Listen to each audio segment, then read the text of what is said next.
Welcome back, or welcome to another episode of the Success Times Happiness podcast. I am your host, Richard Thompson, and thank you so much for spending some time in today's episode. Our next guest is Laura Dennis, a professional long course triathlete who has overcome an enormous amount of adversity over the last half a decade. I've known Laura for a number of years now, and I just know that this conversation is going to be riveting and inspiring. And I hope you all can get something out of it. All right. Laura Dennis, welcome to the show. Thanks for having me. Thank you so much for coming to the studio. I really, really appreciate it. And hopefully knowing, I guess, somewhat of your story, I think this is going to be something that people will just fall in love with and also learn and I think understand your experiences a lot better, and hopefully they can take away your learnings and implement them into their lives as well. So I'll take us back for people who don't know you. Before COVID, let's say, I think you were arguably the best long course, if not one of the best professional long course females in the country. What are we talking? How many wins here? Yeah, I think I was lucky enough to put 8 under my belt in my first 2 years of 70.3. So had a taste of success early and and fell in love. For sure. And so what was the goal athletically? I was fortunate enough to have a pretty special coach back then. Most people in the triathlon world know Clayton Fattel, and he sort of stepped me through really one step at a time, and it was about just the process. And so whether I was 6th at Asia Pacific Champs, to us that was as good as a win because that's, I was 23 years old and my first year. And so we were stoked with that. It sort of, once the successes came, it sort of then, as we all do, we get wrapped up in that experience of winning and we cherish that and we chase that more. And so although I was taking one step at a time, things slowly escalated to being like, how far can I go now? I was 10th in the world. I was like, where can we get to now at 24? So that was a bit of the early success. The goalposts were shifting almost as quick as the successes were coming. So did you then think, we could work towards being the number 1 ranked in the world, or how did that play out at that point in time? Yeah, I suppose it was a matter of, shifting the goalposts, as you said. It was like, cool, we're 10th in the world now on the rankings, and what's next? It was still picking a race at a time and working through that process of the goals. But that vision of, I could actually make it in this sport was starting to come true a bit more. Which slowly, actually quickly changed when I had a stress fracture, probably my 4th by then, and was out for that 2019 season for, I think I had 8 months off running. And so that really quite derailed me. I did come back and had a couple of thirds, I think 3 thirds in a row, and then COVID hit. Yeah. So we did get through that big setback. Do you think when you started off that process of, let's see how we go, we're just going to get the most out of ourselves and be happy with that. And so if that's 6th, that's 6th, right? But did you find that once you were winning and winning consistently, that the goal was to win rather than the goal was to get the most out of yourself? Totally. It becomes more outcome focused. Yeah. And so you somewhat lose the pure joy and enjoyment for the sport. And because you're just chasing. Yeah, you're just chasing that outcome. Yeah. And so you quickly forget, I'm tying up my shoes again. I've got to hit this pace. I've got to do these 1K reps in this pace. And, today's power was out the door. And becomes binary, right? Yeah. Like in terms of it's either success or failure. Yeah. Every single movement, every single session. Yeah. Analysing everything. Yeah. And you lose that. Yeah, you lose the pure joy for it.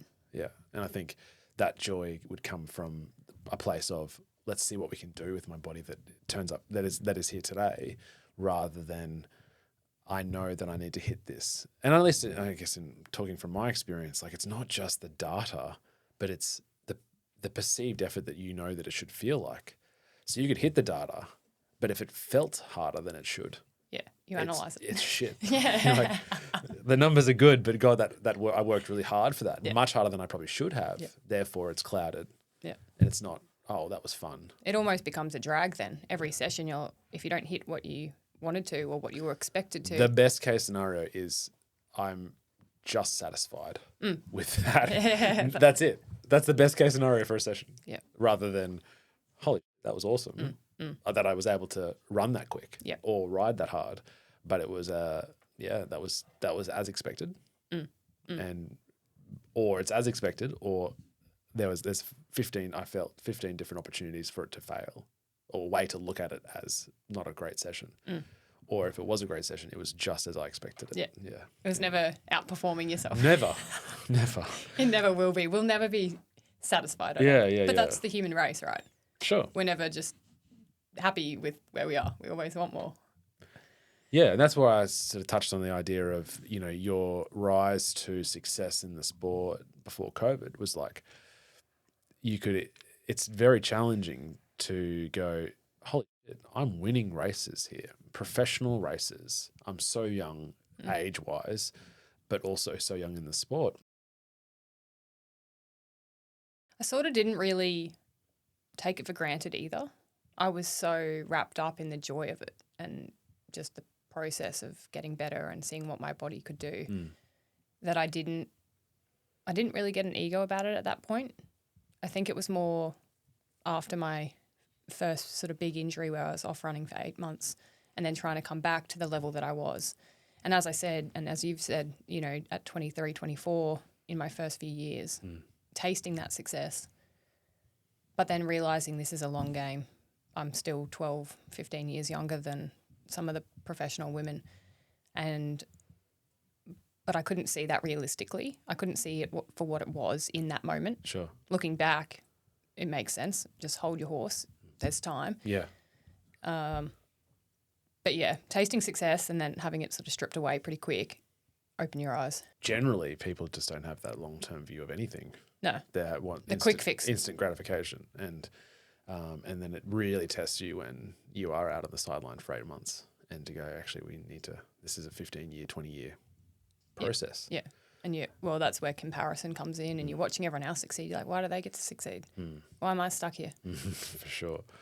And then 2021 comes, and this is, I guess, a pivotal moment in your life and the reason why, I guess, to a large extent, why we're talking today. 11th of March, 2021, you're training. You're on your bike. You sent me the training file today, and that's harrowing to see what, like, there's such a dead stop. Yeah, for a really poor choice of words. But you're riding your bike in Brisbane. Yeah? Tell me about it. I remember it pretty clearly. Until you died. Till I died. Till it came to a halt. Yeah. Yeah, so I think it was a Thursday from memory. We're going back here now almost 3 years. But yeah, so just typical work day. Was heading out for my ride. Was planning to do 4 hours before work. Sometimes I get 3 or 4 hours depending how early I get up. I'd remembered it was a Mount Cootha session, so I went and did a few hill reps. I was heading towards home or towards work, which is the same direction. And all I was thinking about was this donut from a cafe called Nodo, and I was hanging on to that thought, and I was getting closer and closer to the cafe. And all I remember was riding down this main road in Tenerife in Brisbane, and a car's coming the other direction, and she's pulled towards the centre line to turn right. And I've seen your line. Into my line of direction, but into the street. Sure. To basically do a T intersection. Yeah. And I remember, I was flying. She was flying. And I remember her wheels sort of going to the centre line. And from memory, she hesitated and I thought she stopped. And clearly she didn't. But that was my last memory, was that her wheels were well across the centre line and I was gone. Not long before that, I put my hand up to say thanks to the bus that was giving me like plenty of space behind me. Sure. And I was like, oh, it's what you do. You just pull out on the road, you stick to your side. Yeah. And yeah, I remember waking up in the ambulance. So there's a massive gap as to what actually happened. And I'm kind of glad I don't remember that bit. But I remember looking down at my knee and it was just completely annihilated. It was to like cut to the bone, and all I cared about was like Geelong was probably 2-3 weeks away. And I was 2 days before the accident. I won a race after COVID, course record, 10K PB, and all I was screaming and yelling was, what about Geelong? What about Geelong? You know, we'd spent all through COVID and, you know, that sort of time getting back to fitness, all for it to be just taken away in a blink of an eye. And Mum got in the ambulance, and apparently, I don't remember, it's all a haze, but all she kept saying was, you're alive, you're alive, you're alive. And I didn't care. I didn't care. Thanks, Mum. Yeah. I just cared about racing. How does this, How does this affect my in the next 2 leg? weeks? Little did I know 3 years later we'd still be rehabbing. Dealing with it, Yeah. And I think that's not an uncommon. I remember there's that whole analogy of when a cyclist comes down, it's like, how's my bike is the first question. Yeah. Before I look at myself, how is the bike? Totally. It's the most important thing, right? Yeah. So talk me through the actual, I guess, what happened to you the next couple of weeks, or what was the actual diagnosis of what? At the initial time, I had knee, shoulder, ankle surgery. So I pretty much was bedridden for a week or two at least. So I couldn't use the crutches without walking and vice versa. And it wasn't really until I knew straight away I couldn't fixate on things. I couldn't follow a TV show. I couldn't even keep up with the conversation. So I remember one of the first memories I have of, wow, something's really up. I was going to the shops with Mum, and by this stage I could use the crutches.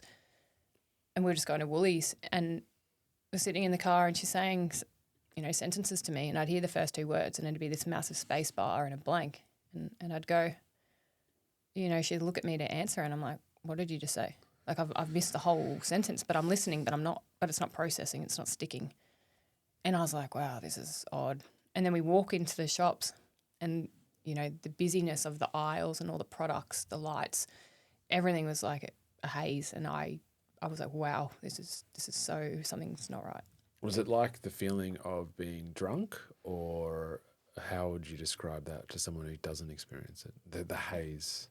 I explain a lot of the feelings as it's like drunk and hungover at the same time. Perfect. Because you got constant vertigo, so you can't fixate on things, so everything's blurry. It was not long after that I started seeing neurologists. I still have about 8 specialists now to this day, and so I was working with neurologists, or occupational therapists, speech pathologists.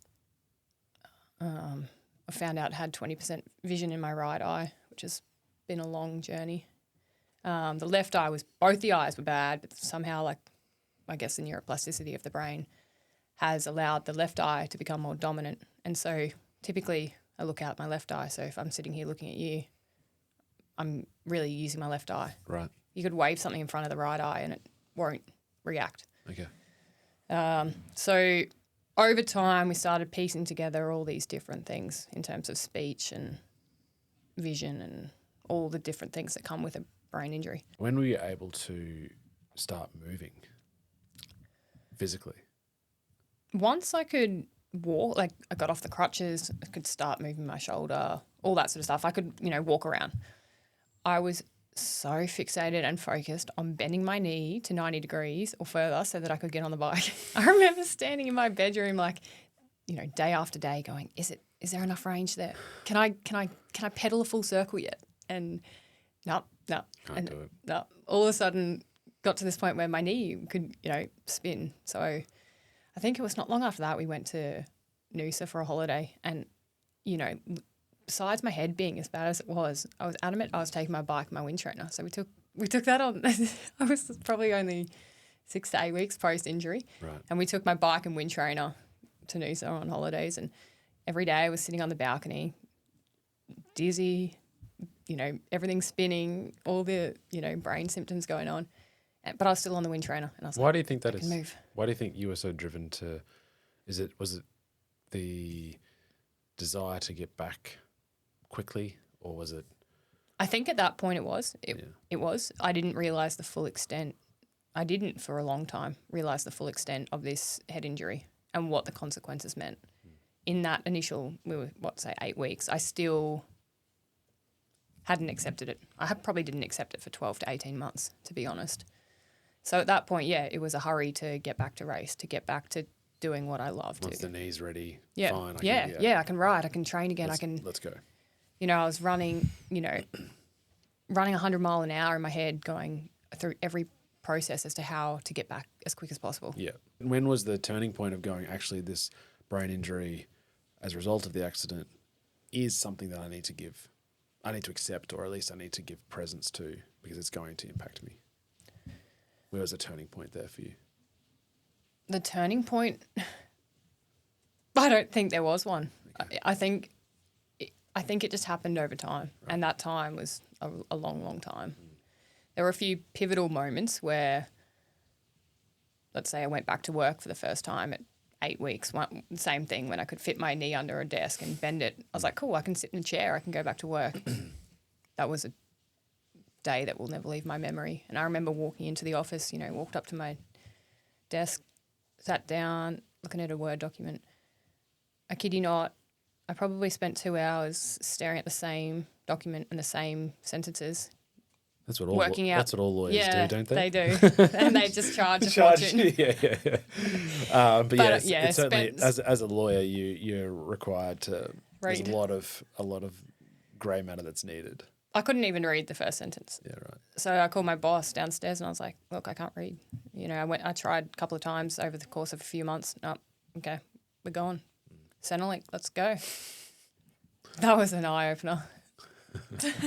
And so what was the actual medical, what happened in the impact, for the listeners to understand, what happened in the impact to your head, and what's been the result, what's been said to you as to why you've been struggling? So basically it's a post-traumatic brain injury. And as a consequence of that, I suffer from migraine. I have 20% vision in my right eye. I have dyslexia. I have seizures that aren't defined as epilepsy at this point, but seizures regardless. And I have a lot of issues with speech. And, sometimes walk into meetings, day-to-day conversations, I'll stumble on my words and, you could easily get embarrassed about it, but, it's just part of the parcel. So there's a whole list of things that I deal with every day. 2.5 years later, what are you doing in terms of rehab now? Still it's the same. I do 2 vision therapy sessions a week. Yeah. I do 1 speech therapy session a week. I have 2 neurologists that treat different parts. Obviously, you don't see them weekly, but every so often for different checkups. I've been working with psychologists or counsellors for different periods. I worked with an occupational therapist to get back to work and to increase that workload. She's sort of tapered off now. Very, very hands-on still with the vestibular physio in terms of spatial awareness and the visual dysfunction. There's a lot of vestibular. So for example, with swimming, your head movement to the sides, that's vision, but it's also vestibular, the inner ear and the balance. Yep. Because typically we look straight forward. We don't turn our heads left and right all day. Sure. So there's still a lot of work that I do in the background of, trying to train and work. Yeah. As well as rehab a brain injury. Yeah. To do those things. You have that, incredibly traumatic event happen to you where it's not just my knee's been crushed or my hip's been stuffed or whatever, my ankle needs surgery. It's very serious in terms of how your brain operates and because of that injury. At what point, other than the 8-week mark of getting the wind trainer on the veranda, but you made a decision because obviously at some point you have to get to a crossroad and go, what am I going to do moving forward for me? Do I just answer phones? If you can't read as a lawyer, what do you do? Well, I couldn't speak and I really struggle with conversation that's not face-to-face. So when I'm on the phone, even to this day, I struggle to process what the person's saying. And I literally have to stop what I'm doing if I'm driving or if I'm folding some clothes and putting them in my cupboard. I stop what I'm doing so I can purely listen. When I'm face-to-face, I have 2 inputs. I have lip reading and what you're saying. Audio. Yeah. But at the pivotal point, I suppose, literally going to Centrelink. It was like, I'm not a lawyer. I'm not a triathlete. I'm not the nice car that I drive or the Ralph Lauren hat I'm wearing. I'm purely Laura Dennis, and this is my soul, and I'm just needing money like the rest of these people. And so that was probably the first real acceptance of, yep, this is it. This is what I've got right now. Mm. After that, it probably took another 6 months to get through the darkest period of my life and literally not wanting to be here every day. You've got the symptoms, but then you've got the fear of the future as to what am I? What am I going to do with the rest of my life? I'm 27.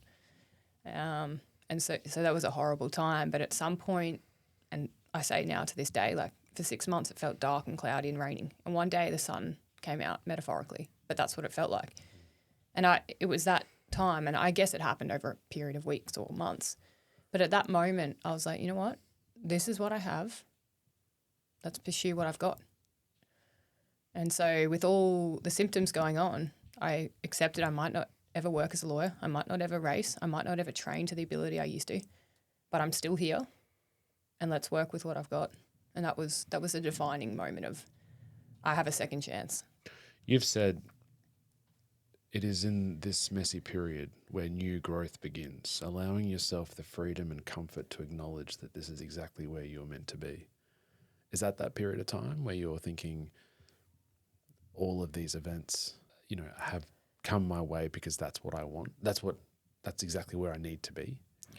Part of me looks at this journey, and everyone has a journey and a story. And I feel, although it's not always what we expect or when we expect it, you look back and the dots have joined up. Mm. So we go through life with these expectations of events that are meant to happen at that time, or things that were meant to unfold, or where they were or when they were. And it's more often than not never that way. And the way that it works out, it catches you by surprise because you're like, how did I end up here? But it's an accumulation of the steps that you've taken. How do you trust that though when it gets very challenging, whether it's a traumatic event, whether it's another blow? How do you accept that this is just another dot that's meant to be? To be honest, there's really no other way. The alternative is not good. There is no. The only other way is not be here. Nihilism. Yeah. Yeah. So you go left down that path of dark and gloomy, or you turn right and you go. Oh, I think there's probably a middle element of just playing victim. Yeah. Victim. To go, oh well, this is just me. And that's before the acceptance. Yeah, but not. I would suspect that not everyone gets to the acceptance as quickly as we should. Totally. And I also assume that a lot of mediocre people, if you can say, would just accept, okay, well, I don't need to work as a lawyer. I can work in a cafe or find another job that's more on the level of their circumstance at that point. But if you're striving for something that's going to require more courage and persistence, of course it's going to be tougher. You've said fulfillment doesn't necessarily mean happiness every day. It lies in the ability of pursuing something meaningful. You, at some point, more recently, have said, okay, I want to go back all in to this long-distance triathlon career. Mm. And as we said at the top, you were one of the best in the country, if not, 10th in the world. At what point does the meaningfulness, where did that land in saying, for you to go, yep, we want to go back all in this project of trying to be the very best that we can be as a triathlete? I think the meaningfulness and the purpose, it's what gets me up every day. Despite not even having a race on the horizon, I love the ability to tie up my laces and go for a run. Sometimes run without even a watch. It doesn't matter about pace. It's that feeling, and it's that pursuit of moving towards something that makes you feel fulfilled. And happiness doesn't always mean fulfillment. You've come back and you've gone all into this idea of I wanting to train and race and get to a higher level than I have ever been, or at least see whether that path leads to that point. And you put your eyes on Geelong 70.3 this year with the view of going then to do your first Ironman in Cairns this year. Yep. And that was only a few weeks ago. Talk to me about your experience in Geelong. So my first real seizure was in Bustleton in WA, December. Ironman. That was a bit of a shame. It didn't work out. A couple of weeks later, did a 4K ocean swim and a marathon in Newcastle just to get something out and say, I can finish a race. I can still do this. My body still works. And they were like 2 fantastic races that I won, both the 4K swim and the marathon. So we're, reset, refocus, go again for the start of the year. We'd sort of lined up a little mini season that we thought could pan out. Head to Geelong, literally peak form. Mm-hmm.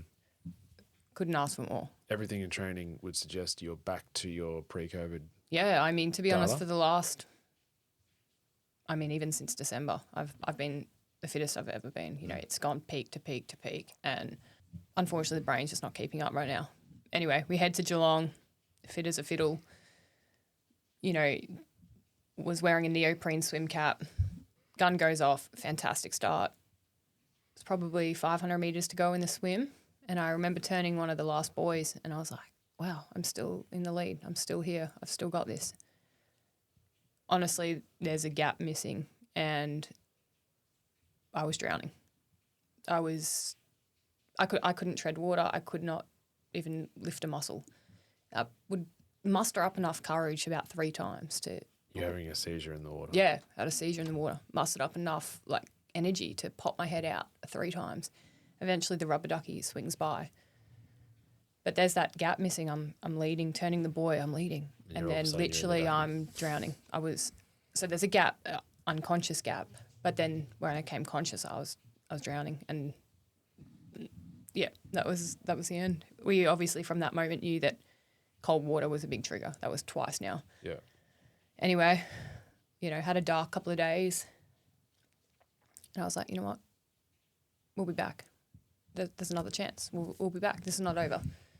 Anyway, well, obviously, I think Port Macquarie was our next goal, Port Macquarie Ironman. So we flicked that, cold water. Bought a thermal wetsuit from DeBoa, which has been fantastic. It's meant to be, between 1 and 5 degrees. Our water's 22 degrees. So but cooking. yes, Yeah. for me, it's perfect. My brain doesn't regulate body temperature or glucose. So the brain, obviously being like the most vital part of our body, controls so much, the autonomic stuff.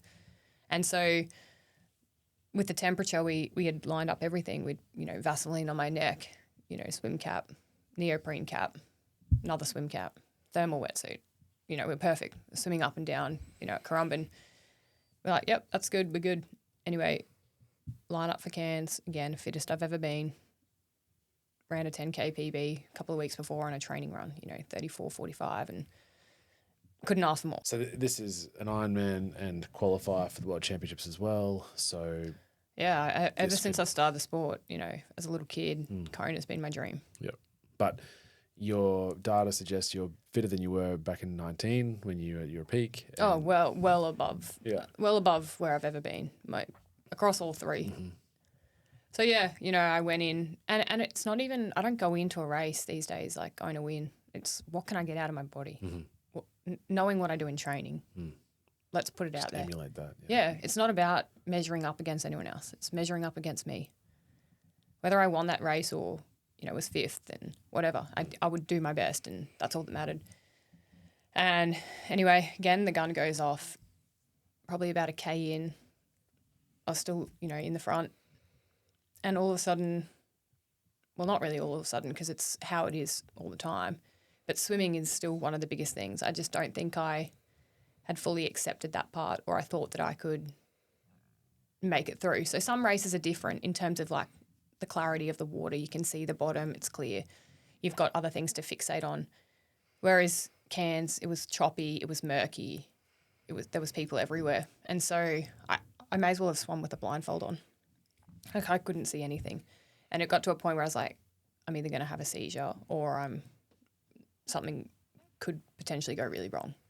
And so that was the end of the swim halfway through.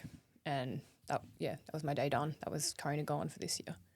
And yeah, that shook me for a while. I mean, for 4 days, I was pretty dark.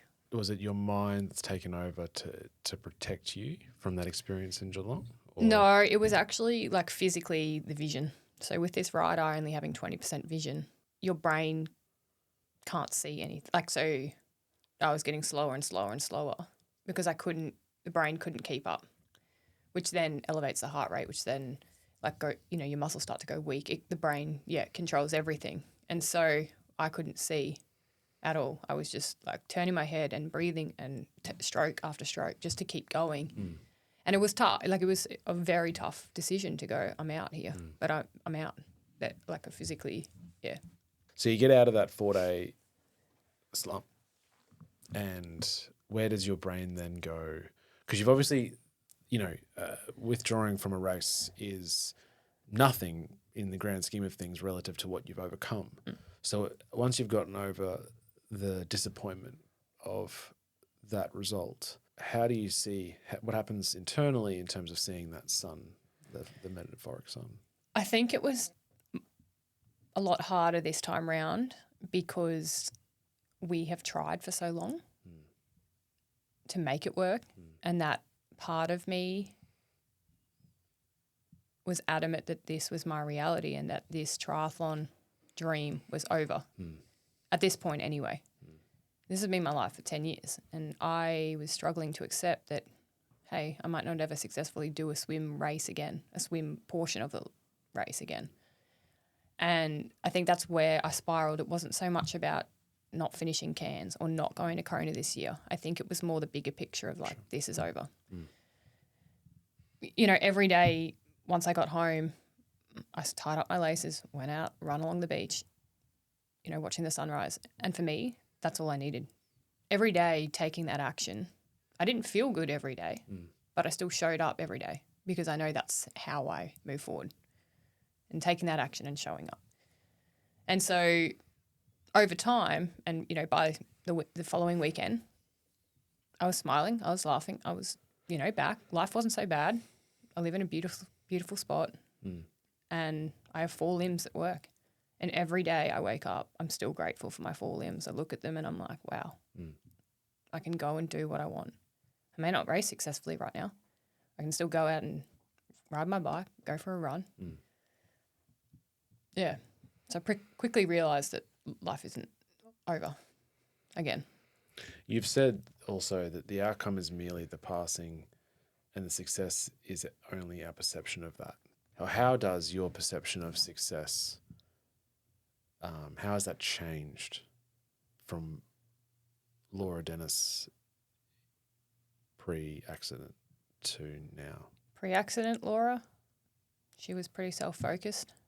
She was tunnel vision to the rest of the world. She was constantly chasing the next goal, the next achievement, the next race, the next win.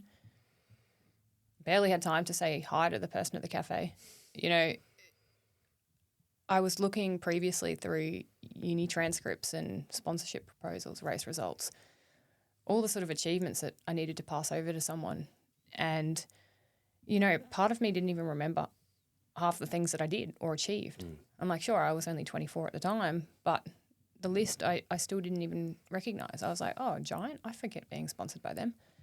And, what I would do I would kill to like revisit some of that again, purely just to like remember the effort it took and just like to soak it all in, because those moments are so rare. But back then, I guess because they were more frequent, I became used to it. Well, the perception of it is frequency. Yeah, yeah. And I guess I became greedy. It was like, what was next? What was next? Let's keep going. And now it's like, yeah, I guess success it's our perception. So on paper, in the last 3 years, I probably haven't achieved that much, if not anything worthwhile. But if I view it like that I'm not succeeding or I'm not successful, that's up to me to view it like that. Whereas I could, which I do, and go, well, I can read now. I can have a conversation. I can do X, Y, Z. It might not look like anything on paper to anyone else, but to me, I've come further than any race win would ever measure up. So there's obviously an enormous learning from that experience, and I accept that for you to get that far and that much growth personally, you needed that traumatic experience to occur.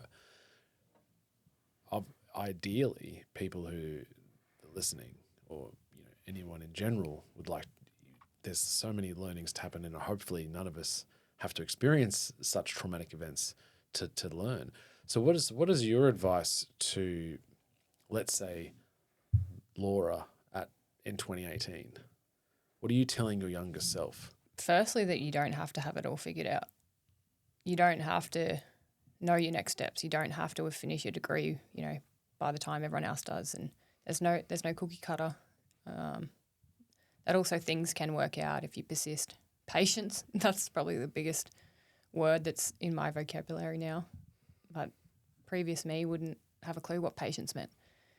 And no one likes being patient. We all, for 3 years, I've sort of searched for that magic pill to remove all this head injury stuff. I've had lawyers, I've had employers say to me, when are you going to just accept that this is it?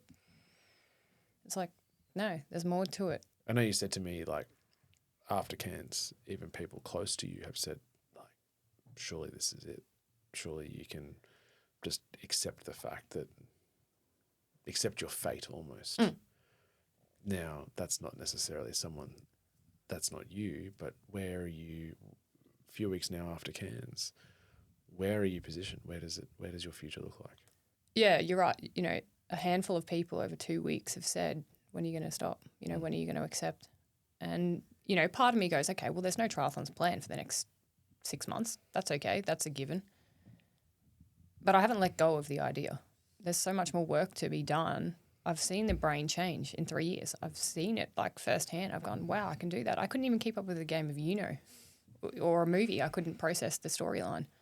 And, so I've gone back to the rehab, back to fully structured weeks in terms of the different rehabs, and my focus on getting the right eye sorted so that hopefully we can do a successful swim again.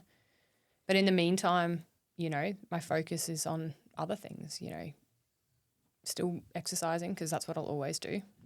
Maybe setting some smaller run or cycle events. I've also been coaching a couple of athletes, and honestly, one girl I coached on Sunday to the Gold Coast Marathon, she came to me in February and said, hey, my longest run is 4K. I want to do the Gold Coast Marathon. Can you help me? I was like, sure, let's do it. And honestly, being there, being part of her journey over the last 5 months, but being there on Sunday, honestly, the elation I had for her and how happy I was for her is on par to almost any success or achievement that I've had for myself. Being part of someone else's story or watching them succeed, honestly, filled my heart. So my focus is on other things. It's not to say I've fully given away triathlon. That's the total opposite. It's that I've taken the focus on the outcome away for now. And just turning up and building that consistency. Yeah, and focusing on the rehab and the things that I can control about the injury in hope that, it could be another 2 years till I race successfully. We don't know, but it's not over till it's over, right? Well, it's not over until you say it's over. Yeah. Well, right. Yeah, you're right. So I don't say it's over. Yeah. That's amazing. Before we leave you, there are those quick fire questions. So the first one is, number one tip people can use to be more successful in their life. Again, I think I mentioned it earlier, is success is only our perception. So if you don't think you're succeeding or you're successful, then that's totally up to you. But any outcome is your perception of it. So change your focus. Yeah. Change the way you see it. Yeah. Change the way that you measure yourself or measure against others, because it's all on you. Number one tip people can use to be more happy in their life. Take your mask of perfection off and leave it well away. Our ego controls us, and if we confront that and show up with our imperfections and soak in who we are and who we really are and show up in the world as that person, there's a weight of heaviness that's released. And that's again on us. We get that choice. Why do you think people struggle with that? Well, no one wants to seem imperfect, right? No one wants to seem like they have flaws. God, I could rattle off a list and we'd be here for hours. But if you're going to live in fear of what people think of your imperfections or what people even think about you. Again, it comes down to like, you know, the question I got asked last week. Oh, do you get worried what people think when you line up to the start line again, knowing that you could fail? Are you kidding? If I cared what that person thought, I'd never step into another meeting. I'd never turn up to another race. I'd be in a shell. I probably wouldn't even go outside and exercise. Yeah. So those choices are on us. Like imperfections, embrace them. Everyone has them. Some of the most successful people have millions of them you wouldn't even know about. Most influential person in your life? Definitely my coach, mentor, teacher of life. Leo Young. He's been unbelievable. We've been working together for about 12, 13 months now, and I truly hope that everyone finds a Leo and someone. I really do. I hope that they find someone who will ride those waves of, you know, success, failure, be there for the darkest times. You know, someone that wants to see you succeed but will let you stand on their shoulders to get there. Yeah, that's great. And to have someone, I think, that will unconditionally support you. Like they're not there for any other reason but to be there for you, and also to celebrate your wins as their own. Totally. Really unique. Yeah. Most recommended book for you to read? Definitely Courage is Calling by Ryan Holiday. We'll leave it at that. Okay. And I guess you were saying before the show that you're a fan of Ryan Holiday's anyway, so. Yeah, all his books are great. Yeah, I've been reading a lot recently, and some of Stephen Pressfield's books are good too. Okay. Yeah. And finally, one guest, famous or not, you think we should interview on the pod? I really look up to Jen Lacars, the steeplechaser, now debut marathon runner. You know, her list of setbacks is phenomenal, and she's got up every time and killed it. You know, I can't tell you how many stress fractures, Achilles surgeries, you know, then even becoming a mum and coming back and, you know, winning Oceania Gold Coast Marathon. Phenomenal athlete. Okay. Well, I think you talk about her as someone who's inspirational and coming back from setbacks, but I've been privileged to speak to an hour to someone who I think epitomizes that as well. So I think what you've done and what you've been through, but what you've achieved by coming back from it is nothing short of, I'm not going to say, I think amazing is a poor use of word, but it is really inspiring. So keep being you. Thanks. And thank you for coming. And appreciate your support. Thanks. Totally fine. Laura Dennis, thank you so much. Thank you. Well, that was Laura Dennis.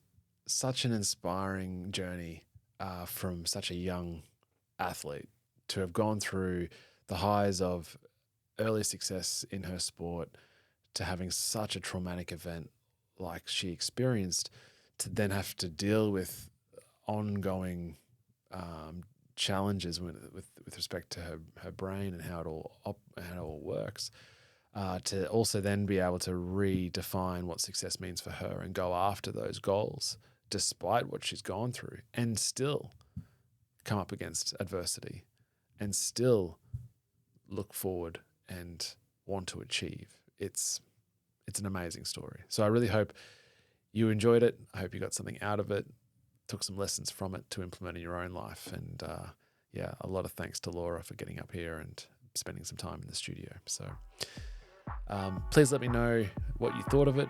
Please share the episode with anybody that you think would really value it. And until next time, peace.